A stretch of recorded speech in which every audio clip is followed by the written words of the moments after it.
Hey, and welcome to 7.1. We're going to be talking about polynomials and finite differences. So first we have to define a couple of terms.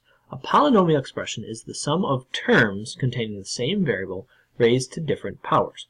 Each term is a product of numbers and variables. So each term is a product of numbers and variables. So for example, like x, 3x, 2, 5x squared, all of these things are terms.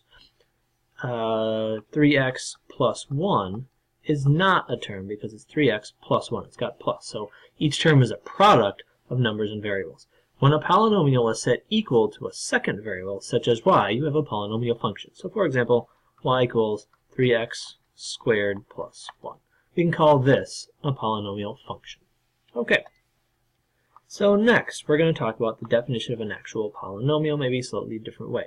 So a polynomial in one variable is any expression that can be written in the form a sub n x to the n plus a sub n minus 1 x to the n plus 1 plus a sub 1 x plus a sub 0. So what does that really mean? This a sub n, that's just going to give you a number like 3, 8, 9, 10. So we're just saying a number in front of x to the n, so these n's just match up, and then it has n minus 1, x to the n minus 1. So for example, we could have like 5 x to the 4th plus 3 x to the 3rd plus 1 x squared plus 2. Alright, this would be the a sub n, or a sub 4, because it's the term with the 4th degree. This would be a sub 3, this would be a sub 2. A sub 1 is just going to be 0, because there are no x's, and then a sub 0 is just 2. So we can have just some of these coefficients be 0, that way we can get rid of some of the x's if we need to. So that's what this looks like. Here's an example. And this is where x is a variable. The exponents are non-negative integers. Non-negative integers means we can't do things like 1.5, 2/3. None of those are going to work out. It has to be positive whole numbers, which we just say the non-negative integers. And the coefficients are real numbers. We can have like 2.1 x to the 3rd. That's okay. This number can be a decimal or a fraction. Just the exponent has to be 1, 2, 3, 4, 5, 6. Or even 0. Okay, and then we're going to use, here's another term that we're going to look at, and that is degree. So the degree of a polynomial, or a polynomial function, is the power of the term that has the greatest exponent. So if we look at this one right here, the degree is 4 because it is the highest exponent. Alright, so just some terms, degree, definitions, all that kind of stuff. So next, let's talk about this. A polynomial that only has one term is called a monomial. A polynomial with 2 terms is called a binomial, and a polynomial with 3 terms is called a trinomial. After that, mathematicians just got lazy and they said anything that's more than 3, we're just going to call them polynomials. Alright, so monomial, binomial, trinomial. So monomial is like 3x. Binomial is 2x squared plus 3x. Trinomial, usually you'd say like ax squared plus bx plus c. I can just have variables here, as you'll kind of see a little bit later on when we do the example. But I could have numbers for a, b, and c. We can have variables as well.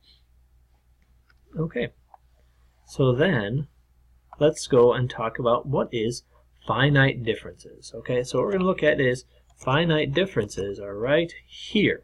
So when we look at just lines, first degree polynomial, that 3x plus 4, this is an exponent of 1. We can say x is 2, 3, 4, 5, 6, 7. Here are some of the y values. And if we say what's the difference between the y value and the next y value, so this one to this one, this one to this one, we say it's 3. And when we get that number, it's just called the slope, right? So we know the slope of this thing is 3, which matches up with this number here.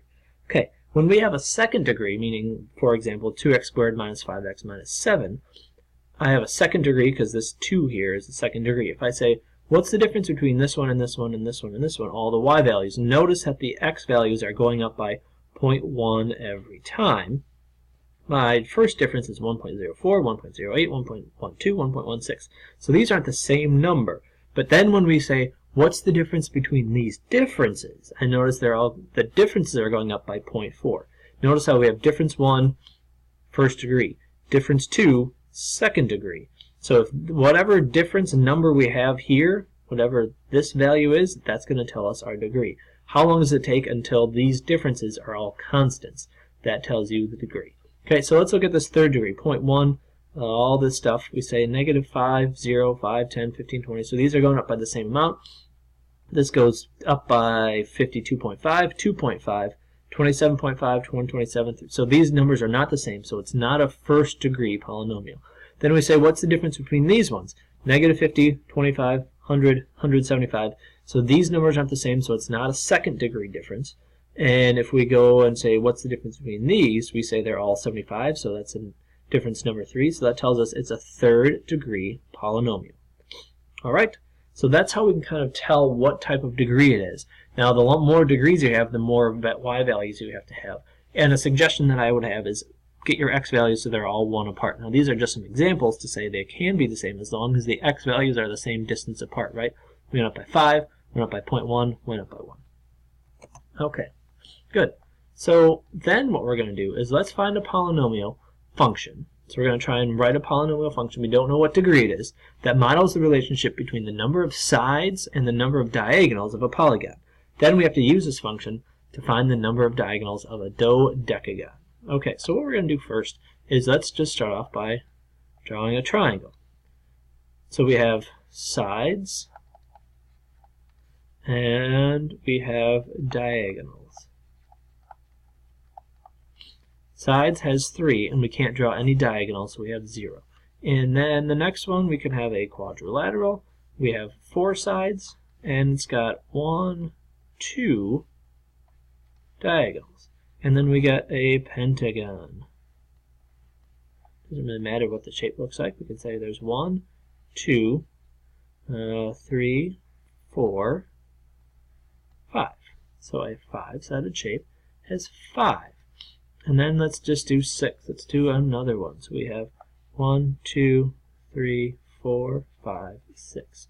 So I start at 1, I say this one goes to 1, 2, 3, 4, 5, 6, 7, 8, 9, and we have 9. Okay, there we go. So there's an example, and then we can keep going, and then we want to be able to get 12. So we've kind of done several of these. So what we can say is there a pattern? So let's find difference number 1. So we say, what's the difference between these two? It is 2. What's the difference between these two? It is 3. What's the difference between these two? It is 4. So those numbers are not the same, so we know it's not a first degree polynomial, so we can say degree 2. Well, what's the difference between these two? It is 1. What's the difference between these two? It is 1. So then if we wanted to, we can kind of go back and say, well, the difference between the next ones is 1, so I know this is going to be going up by 5. So then if we want to say what's 7, I can say 9 plus 5 is going to give me 14, right? So this is plus 4, this is plus 5. And then I want to do plus 6 to get to 8, and say 14 plus 6, I should have 20. Now we could keep going along this way, but what we're going to do is actually we're going to try and write out an equation for this, alright? So let's see if we can do that.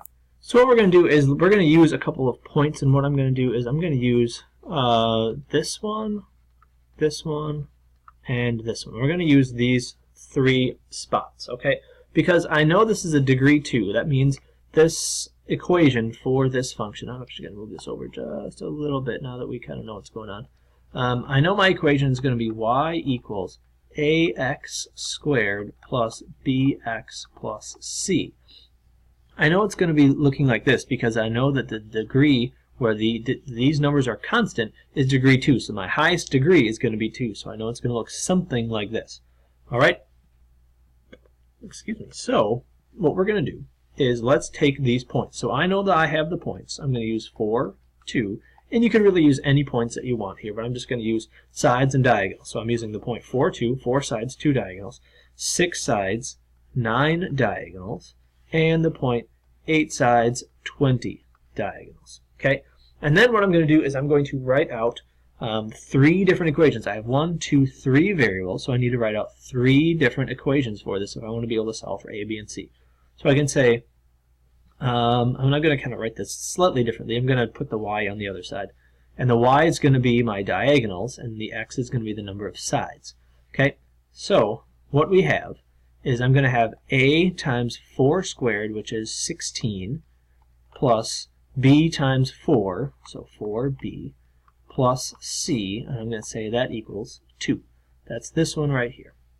Okay, and then the next one here is going to be 6 squared, which is 36a, plus 6b, plus c equals 9. Okay, and then the last one, ooh, I forgot to close my parentheses there. This last one is going to be 8 squared, which is 64a, plus 8b, right, 8b, plus c equals, how many diagonals is 20. Okay, so then I have that, which now I have a system of linear equations. So then what we can do is let's go to our graphing calculator, and we will be able to plug all that in. So if I go to second matrix, and I want to go and edit, I go edit, and then I say yes, it's a 3 by 3, and I have put these numbers all in already. I have 16a plus 4b plus 1c, right? 16a plus 4b plus 1c. And then, so I did this original left side of the matrix, all these numbers go right here. Okay, and then if I go to matrix, and I went over to matrix B, I entered in the diagonals, 2, 9, and 20. 2, 9, and 20. Okay, so then, if you remember, what we would do is we want to go to matrix, and I want to say A inverse, so the inverse of matrix A times matrix B, and we end up with 0.5, negative 1.5, and 0. So that tells me if I get 0.5, negative 1.5, and 0, A is going to equal 0.5. B is going to equal, I think it's negative 1.5, negative 1.5, and C equals 0. So my equation is going to be y equals 0.5 x squared minus 1.5 x plus 0. Now we don't have to plug in 0, but now we know this equation is what this looks like, and you can kind of tell from what we're doing here, y equals ax squared plus bx plus c. We've got that equation. Okay, so then the last question, the last part of this question says we want to find the number of diagonals of a dodecagon. All right, so now what we just do is we have to plug in 12.